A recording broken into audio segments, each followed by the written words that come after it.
Welcome to Leadership Rules, where we believe leadership isn't just a role, it's a way of life.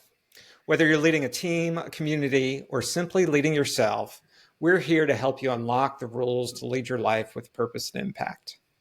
I'm Nick Coniglio, and I'm joined by my co-host, Marnie Stockman. Together, we authored Lead It Like Lasso, and we're thrilled today to welcome Matt DeHart. Oh, we definitely are. Really cool guest who's shaken up the world of education in a very big way. So at 29, Matt is launching Teach from DeHart Academy, and he loves a good pun. So I love this. A brand new middle school in Pittsburgh. It's going to open in the fall of 2025. So here's what makes it different, though. It's not just focused on students. He's actually tackling poverty by educating entire families. So Matt comes from a long line of folks that have made an impact in this world, and he's taken things to a whole new level. So at the Academy, again, Matt, you'll have to correct me if I'm wrong, 5th through 8th graders not only will get a top-notch education, but their parents will have access to GED programs, job training, and real opportunities to change their futures as well. So in a community where poverty affects over 40% of families, it's really not just a school, it's a game changer. So we're going to dive into Matt's leadership journey today, his vision for the Academy, and what it takes to really create generational change. So Matt, welcome. How did we do? Oh, fantastic. 10 out of 10. 10 out of 10. No, I am super grateful to be here. I love the work you guys do. And so thank you for the opportunity to share what we're doing in Arnold and globally through our curriculum as well. So really, really cool setup. And I look forward to talking with you guys. Excellent. Well, we've got some icebreaker questions, which we call biscuits with the boss, thanks to Ted Lasso. So we start easy. First concert, best concert. First concert was a Daughtry concert. So I don't know if anybody remembers Daughtry, but went to the Daughtry concert, did not know what that meant to go to a concert. And so my dad shows up at 9 o'clock. I'm in like 6th grade. So he shows up at 9 o'clock to pick me up. But concerts go 9 o'clock's when like the first, like, you know, the opening acts. The opener, end. yeah. Yeah, you know what I mean? They just started to end. So he shows up. And I literally only got to hear one song from Chris Daughtry because I had, and I didn't have I was, I guess, embarrassed. So I didn't tell my dad. I was like, oh yeah, it's fine. And then later on, he found out that I had left. He's like, what? Why didn't you just tell me? So first concert was that. Best concert was Need to Breathe. I saw them probably about 7 years ago. Love Need to Breathe. They're actually a Carolinas born and raised group. They've done some great work, even some mashups with Gavin DeGraw. And so loved my Need to Breathe concert. That would definitely be my best one. Awesome. Very cool. I'm going to have to check that out. Coffee or tea? Coffee. And not because I actually love coffee. It's just because it's convenient. Tea takes a little bit more time, whereas coffee, I can just walk to the Sheets, like the gas station down the road, and get coffee if I need to. So convenience is the priority. It's funny you say that because I always say we tea drinkers, we're always given an arts and crafts project. I just want to drink, but instead you're going to give me 2 cups and a spoon and a bunch of accessories I don't need. Like just that hot water, just throw that tea bag in there. Good to go. Correct. I hear you. Dog or cat? Oh, dog, by far, always. All right. Do you have a favorite Lasso quote? Quote, not exactly. But there's a specific scene, and you'll have to correct me or forgive me because I just remember the general gist of where he's calling out one of the players on basically, like, for lack of a better term, toxic masculinity. But it's the idea that you think you've got it together, but you don't. And that's okay, right? That moment, I've seen that clip over and over and over again. And that stood out to me because as an entrepreneur, as a school leader, as a thought leader, we are trained to think we've got it together. We have to act like we've got it together all the time. And it's okay to not be okay sometimes. But, you know, to feel the pain, feel the fear, and do it anyway. So that scene, that specific scene sticks in my head. I can see it in the locker room. I can picture it, all of that right now. Very nice. So then that actually leads into the last one, leadership, art or science? Art.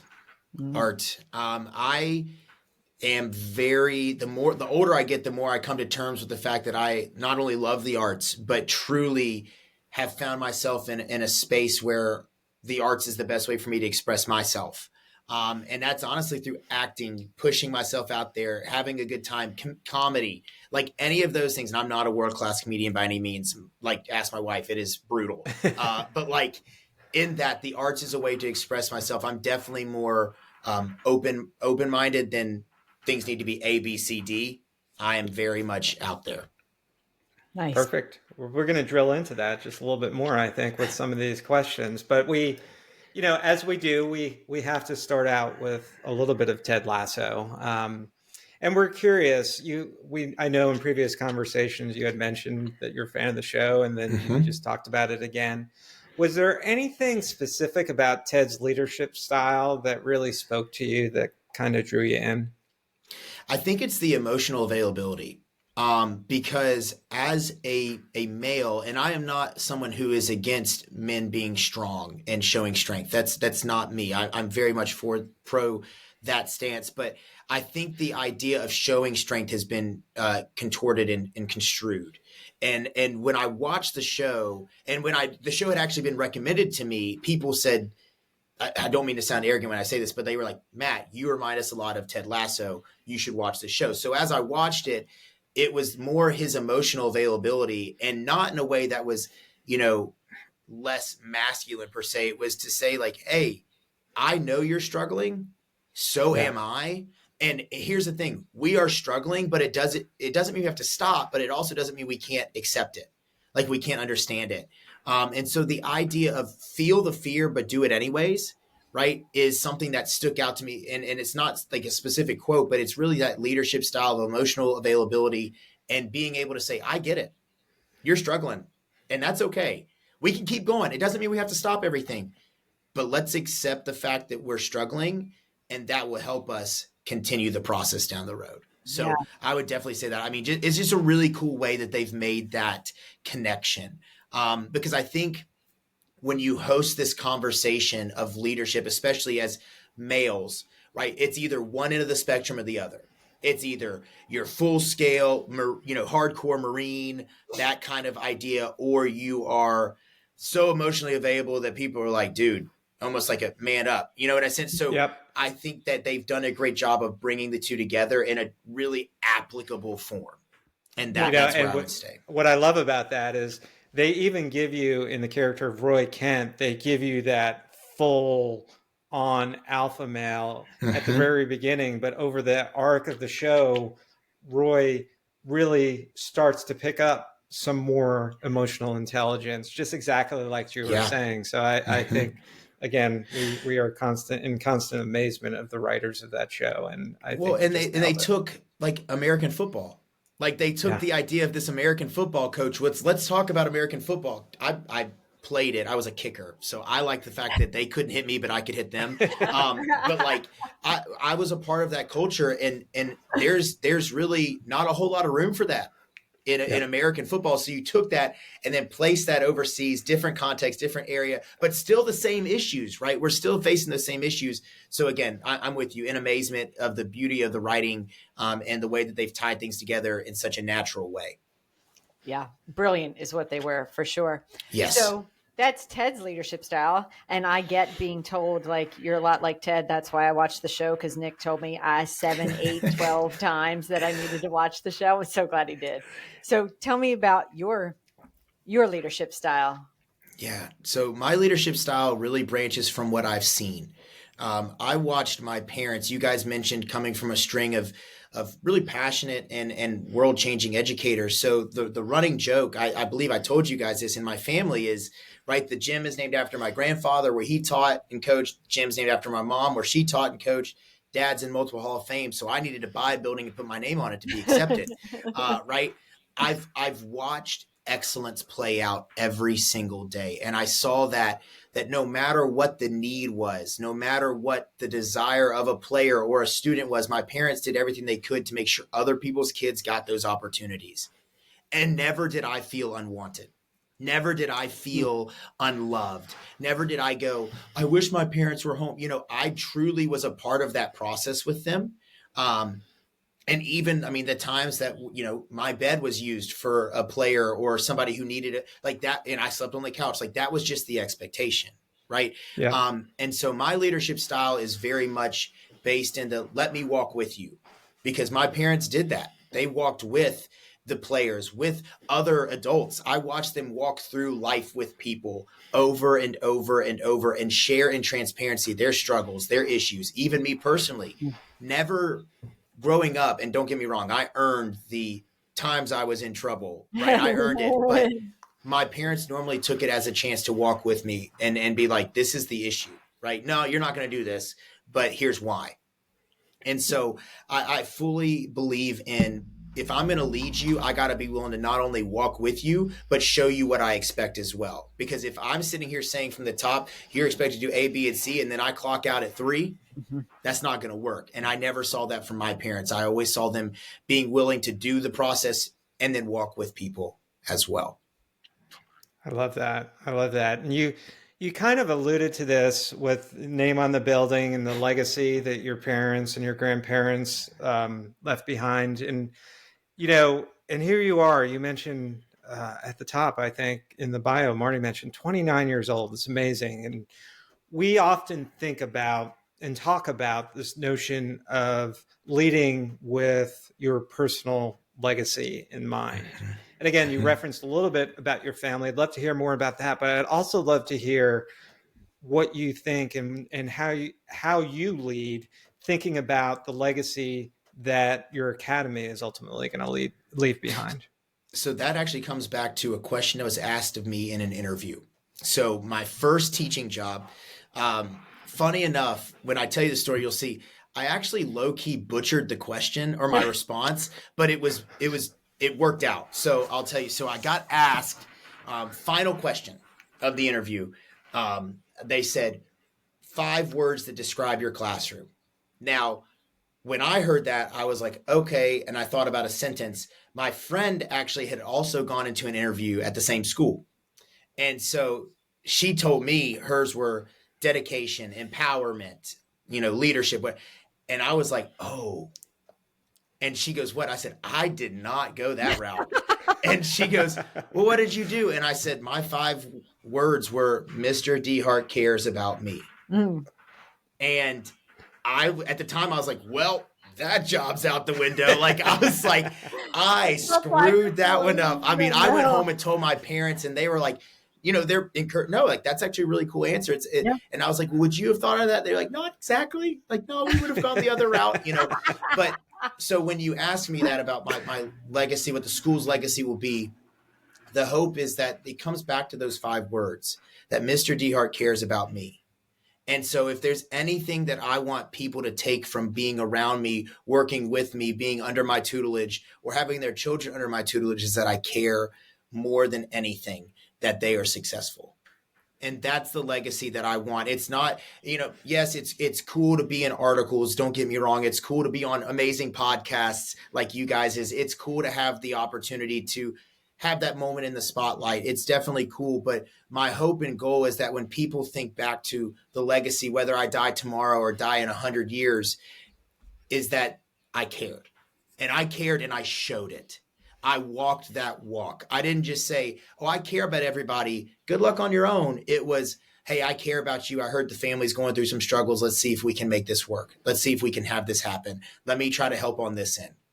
And so, honestly, when you said that, that was the first thing I thought was that first interview. Those 5 questions to describe my classroom. Butchered the idea, but it got me the job, believe it or not. So I ended up getting the job, which was great because they said that was really the standout answer, was that I chose 5. And honestly, when I said that, I didn't even know if it counted up to 5. I just said, like, I went into like deep Matt mode, but so that's really what I would hope my legacy is that Mr. DeHart cares about me.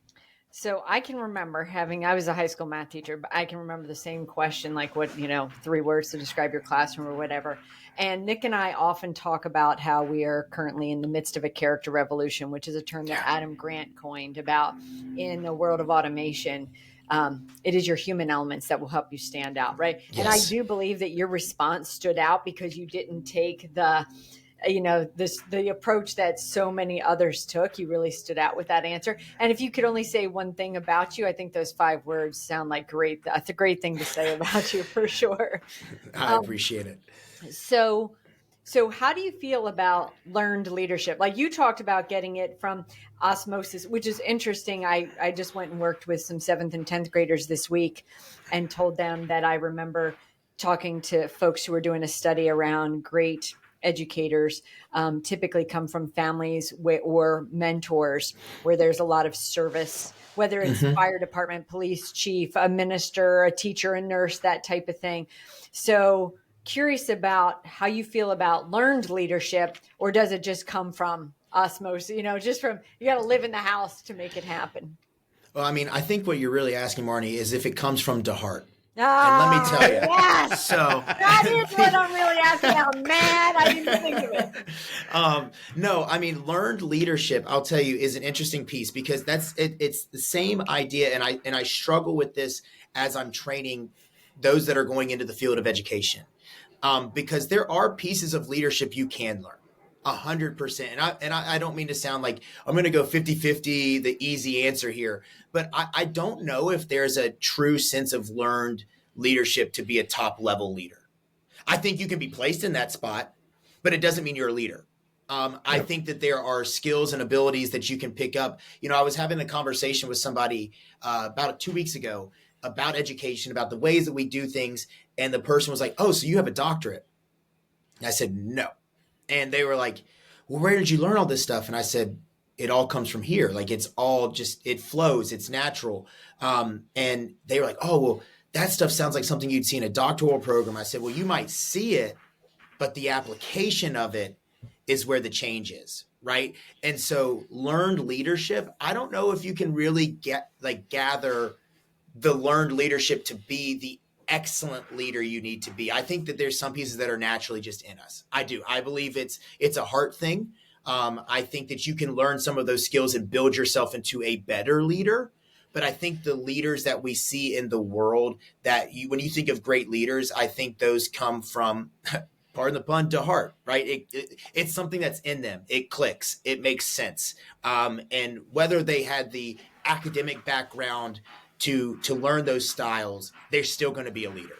And I think that that's where I would stand on that. So one thing that you made me think of, just academically being able to like check the boxes is enough. And I feel like maybe you're saying it's lived leadership. Yeah. And that's how you learn it, as opposed to maybe like, nope, you're birthed with it and that's it, right? Like, so if you can live it, you can learn it, type of thing. Yeah. Well, and to that, right, one of the things, like there's things that I've picked up about like how to run a meeting. I have grown. Oh my gosh. When I came into the meetings, I wasn't dogmatic, but I came in with my ideas, and for the most part, I was getting great responses.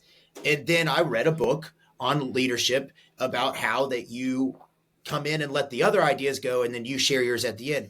Oh, it completely transformed the way meetings went. We've grown. We've had tremendous growth since that point. I'm learning. Yeah. But the idea that when someone walks in the room and people sit down and listen, I think that's a presence piece. And I think that's something that comes from being a part of it over and over and over and over. And I see this in the educational world, is that you can be in a class all day long. Like I had a friend who went straight from bachelor's to master's in education. They came in and they're like, "Well, I have a master's." And I was like, "Yeah, but your class is a hot mess." Like, because at the end of the day, there's a learned piece. Yeah. There's a learned piece you have to understand. And the only way you do that is by being a part of that every day. Why I think that's such an important message is because, and this is my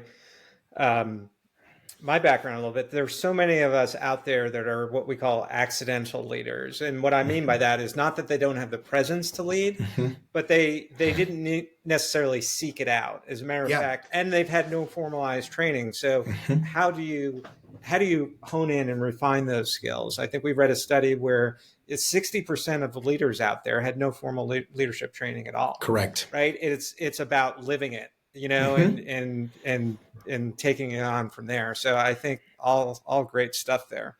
But I'm going to switch gears for just a second. I have a son who's 20 years old, and really he went to a great school down here in Georgia and scored really well, had a great GPA, but the focus was so much about the core competencies, the math, reading, what have you, right? The curriculum.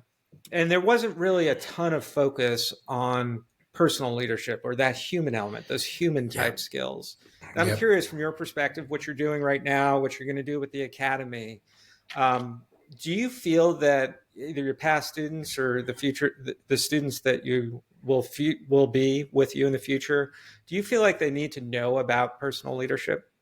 Oh, there's no question. That's one of the missing links. Let me say that there's so many things you can tackle in education, but I think leadership and not even just leadership, I think accountability is missing, right? Yep. And so in accountability, you learn leadership. And we don't have a lot of accountability in the education system right now because we're so afraid of upsetting the apple cart that we've created a system that really brings things down to a level that there is no accountability. And in that, you can't have leadership because in leadership, you have to have accountability, right? So it all is a circle piece. And so I've seen that. I think it's extremely important. Just to give you a personal background, I was an average student. I did not show off. When I tell you when I received my SAT scores, my parents were like, did you even put your name on it? Like when I tell you it was like low, like, and my brother who didn't study at all scored like 200 points higher than me. And I was like, what is wrong? So like, again, I was a decent student, but what I was gifted at was active listening and the ability to code switch. I didn't even know the term code switching was a thing, but the ability to learn in which scenario was going to be most appropriate. Right? How to approach certain things. And so when I struggled, I knew how to approach said teacher or approach said issue and say, hey, do you mind helping me with this? Instead of being like, oh, I don't get it. You know, like we see now, it was the ability to do that. And I developed that through my parents. It was constantly ingrained in me. Speech etiquette, how to present myself, shoulders up. My dad would be like all the time, stop looking at the ground, look up. Keep your shoulders up, confidence, right? And present that. And there was a bit of like, you got to fake it till you make it kind of mentality. Doesn't mean that it's all fake. It's just the idea that I'm going to present myself in a way that at least I get myself in the door. And that's a skill we're not teaching kids. We're not teaching kids from any age. And especially right now, we're facing a real hiring issue because these students are not prepared to walk into these jobs. And I feel for them because it's not all their fault. Yeah. You know, they weren't sitting in there for success. The idea that everything would come to you, you show up, you get this job, you get this opportunity. No, that's not life. People are not going to hand this to you. And I feel for them. And I have conversations with even early educators, first year educators who are like, this is so hard. And I'm like, well, I'm sorry they made it seem like it was going to be easy, but you can make it. You're just going to have to work past 3:00. You know, and so I think those skills are things that we're not seeing. And that's what our academy is going to push. Soft skill development and intellectual understanding, being able to read a room, being able to code switch, how to do all those pieces. Because at the end of the day, you don't have to be the top academic student. You have to be the one that stands out the most. And where does that standout come from? 90% of the time, it's not just because of the resume. The resume gets you in the door, but the conversation seals the deal. Yeah. The Preach. Baseline expectations. We love that message. Yeah. And if my mom's listening, she also approves of your father's message. And she's saying, I certainly hope Marnie's shoulders went up, back, and down when he said that, because those are the words are like up, back, and down, up, back, and down. Yes. Okay. Yes. I'm now standing a little bit taller. Thank you. Correct. You know, funny enough is that's even a part of our curriculum in our school is how you sit in the chair. Like those are things that we never approached. I use the term 2 cheeks to the back of the seat. Like you got to be scooted in and you need to be sitting up straight because it's presenting that active listening, right? Yeah. And those are things that the moment I say it changes the whole dynamic. I even teach seniors right now and seniors in high school. And it has been so funny. One of the kids who slouched, not because of disrespect, just because it was comfortable, he said, in your class, I think I can't slouch. Right. And he's more active, more engaged. He's even said it's like changed the dynamic of the classroom. So when you said that made me think of like, I got to sit up, I got to sit straight, because that was what was ingrained in a loving way, but a very, understood what was expected way. Yeah. Love it. All right. So we call this podcast Leadership Rules. So if you had to narrow it down to one, what is one leadership rule that everyone should know or follow? when it comes to personal leadership? Be quick to listen, slow to respond. Ooh. Yeah. Like that. I'm a man of faith, so that's a scriptural basis, but it is something that I have had to learn. And I was never one to respond. I'm very quick-witted. And so I was, as a kid, even I could fire back. And my mom was like, you need to be a lawyer. You know how to argue, which was really a backhanded compliment. Yeah. But like in that, it wasn't that I would respond heatedly in the moment per se, but it was the afterwards. And I would never give it a chance to sit and go, what is actually happening here? And so then I would fire off. And then honestly, somebody around me received that fire off. Right. And so be quick to listen, slow to respond. And I learned from a mentor of mine about 3 years ago. I said, how do you handle when people are coming at you? Because he was taking heat pretty consistently for doing the right thing, but taking heat. And he said, I tell them, I appreciate what you're saying. Give me a chance to think on it. And I was like, oh, that's a good segue. So I try to approach that if I have a student or even a parent. I hear what you're saying. I hear you. Can I get a minute to think on that and get back to you? Right. So I would say that's the number one rule that I've had to apply, even in my own house with my wife. Be quick to listen, slow to respond. Still working on that, but be quick to listen, slow to respond. Well, as Ted would say, we're all a work in progress. So I think that's fair. Exactly. Awesome. Wise. I think just such wisdom there in everything that you said, even how your mentor came up with a response. I think that's perfect. So for our listeners in the audience, tell those folks how they can find out more about you, your academy, and if there are any ways that they can support you. And once they find out what great things you're doing. Oh, I appreciate you giving me the opportunity to share that. So, you can go to our website, Teach From DeHart. So Teach From, and then my last name, DEHART.org. And on there, you're going to see all information about the website, ways to donate. It'll have lists of supplies and things that we need. We're in construction right now. So a lot of ours is us. Like, I will be actually leaving this podcast and going to the building to meet with people that are helping us tear down and adjust and build through things. So that's a big way, is to follow there. And then there's also, I do speak publicly about leadership style, company culture, but really love to speak in education, especially in colleges and universities, to give those that are about to walk into the profession practical tips, tools, and tricks to be successful as a first-year teacher. In my terminology, I say go from surviving to thriving.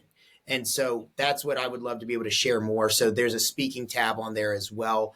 But feel free to reach out at any time. My email is on the website, and our team will be reaching back out once we get something from you. But really could use the help monetarily. We are a school in an area that it struggles financially, and our families on average will be paying $100 a month to go to our school. Wow. If not some of them less.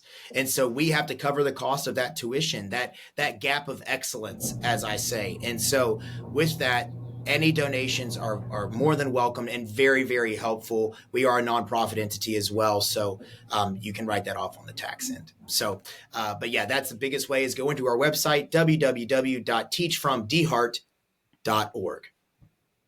Well, thank you so much. I think when we first read about the school and the way you're supporting the entire family, I think that's super important, really impressive. Thank you. Thank you so much. I appreciate it. And we'll be sure to put the URL in our show notes as well, for those of you that didn't get it. So, Matt, we cannot thank you enough for taking the time. I mean, you're crazy busy trying to get everything in order for your academy. So this is, I think this has been a great conversation, and you're awesome. I love every bit of the message that you were bringing across today. Thank you, Nick. I appreciate it. It has been great. Honestly, this has been the highlight of my day. I got to teach, which was great. And then I got to move into a meeting, which was okay. But then I got to move to this, and I was like, I was so excited about this. So thank you for the wonderful questions, the thought-provoking questions, a chance for me to really share my heart and just speak from DeHart. So thank you. That's awesome. Thanks, Matt.